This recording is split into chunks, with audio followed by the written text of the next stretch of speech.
নমস্কার, দেখছেন Kolkata TV digital. আপনাদের সঙ্গে রয়েছি আমি ঋষিকেশ।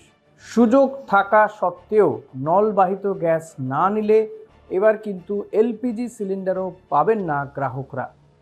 নলবাহিত গ্যাস বা পিএনজি যদি নেওয়ার সুযোগ থাকে, যে সমস্ত এলাকায় এই পিএনজি বা নলবাহিত গ্যাস নেওয়ার সুযোগ সুবিধে রয়েছে, সেখানকার গ্রাহকদেরকে বা সেখানকার বাসিন্দাদের কিন্তু এবার এই পিএনজি নিতেই হবে।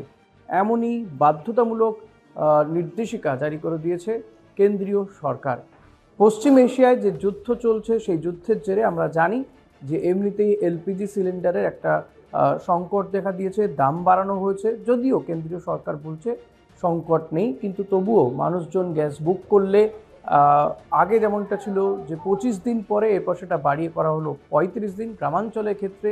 বা যারা উজ্জ্বলা যোজনার গ্যাস নিয়ে থাকে, সেই উজ্জ্বলা যোজনার আওতায় যে সমস্ত গ্রাহক, তারা 45 দিন পরে পরবর্তী গ্যাস পাবেন।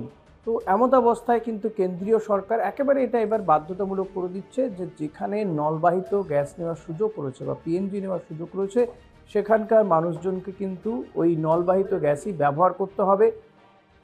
নয়তো কিন্তু তাকে আর এলপিজি সিলিন্ডার দেওয়া হবে না। অনেক সময় দেখা যায় যে নলবাহিত গ্যাস নেওয়ার সুযোগ রয়েছে, তবু সেখানকার গ্রাহকরা বা বাসিন্দারা এলপিজি সিলিন্ডার নিচ্ছে।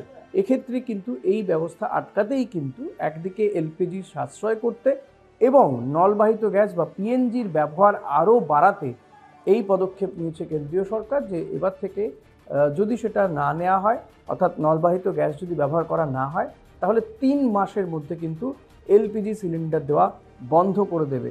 এমনটা কিন্তু কেন্দ্রীয় সরকারের পক্ষ থেকে নির্দেশ দেওয়া হচ্ছে। আগামী দিনে এই নলবাহিত গ্যাস পরিষেবা যাতে আরও বাড়ানো যায়, সেই চেষ্টা করা হবে।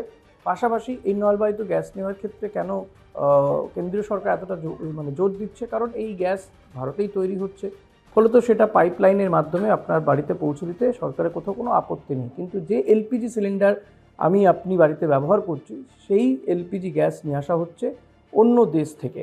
ফলত আমরা জানি যে 60% গ্যাসই কিন্তু নিয়ে আসা হচ্ছে যে ইরান বা এই অঞ্চলগুলো থেকে। ফলত এই হরমুজ প্রণালী দিয়ে আসতে গিয়ে এবং ইরানের ওপরে আমেরিকা ইসরায়েলের যে হামলা বা সেখানে যে যুদ্ধ চলছে, পশ্চিম এশিয়ায় যে যুদ্ধ চলছে, তার জেরে জ্বালানি একটা সংকট দেখা দিয়েছে গোটা বিশ্বেই। তার জের এসে পড়েছে ভারতেও।